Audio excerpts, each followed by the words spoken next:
शिवसेना आमदार पात्रतेवर आज ऐतिहासिक निकाल. ठाकरे गट आणि शिवसेनेचं ठरणार भवितव्य. विधानसभा अध्यक्ष नार्वेकरांच्या निकालाकडे लक्ष. शिवसेना आमदार अपात्रतेवर आज निर्णय येण्याबाबत असीम सरोदेंना शंका. अद्याप विधिमंडळ सचिवालयाकडून निकालाबाबत ईमेल आला नसल्याचं सरोदेंचं ट्विट.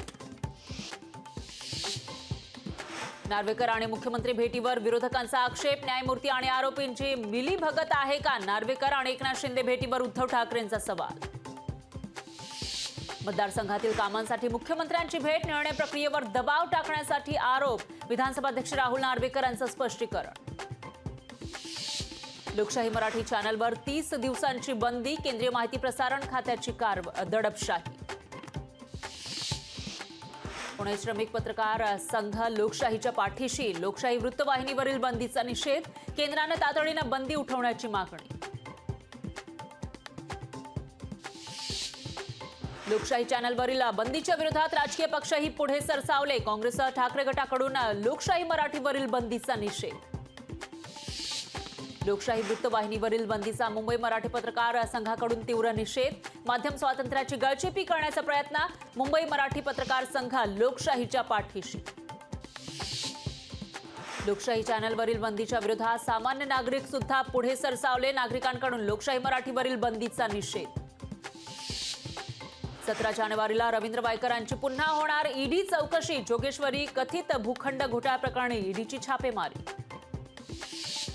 दीपक केसरकर राज ठाकरेंच्या भेटीला. केसरकरांसोबत महापालिकेचे अधिकारीही शिवतीर्थवर. आदित्य ठाकरेंची कोल्हापुरातील कुपरीमध्ये दुपारी जाहीर सभा, तर संध्याकाळी कराडच्या पाटणमध्ये सभा. इंडिया आघाडीतील जागा वाटपाचा तिढा कायम. बिहारमधील लोकसभेच्या 8 जागांवर काँग्रेस डाव्यांचा दावा. योग्य प्रमाणामध्ये जागा न मिळाल्यास स्वतंत्र उमेदवार उतरवण्याचा इशारा. लोकसभा निवडणुकांच्या पार्श्वभूमीवर भाजप ऍक्शन मोडमध्ये. अब की बार 400 पार भाजपचा नारा. तर महाराष्ट्रामध्ये भाजप 30 जागा लढण्याच्या तयारी. लोकसभेत ठाकरे गटाला सर्वाधिक जागा मिळण्याची शक्यता. मावियाच्या तिन्ही घटक पक्ष नेत्यांच्या बैठकीत चर्चा.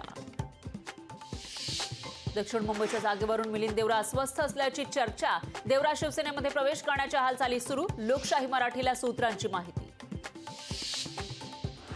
देशात पुढील 48 तासात पावसाची शक्यता. हवामान विभागानं वर्तवला अंदाज.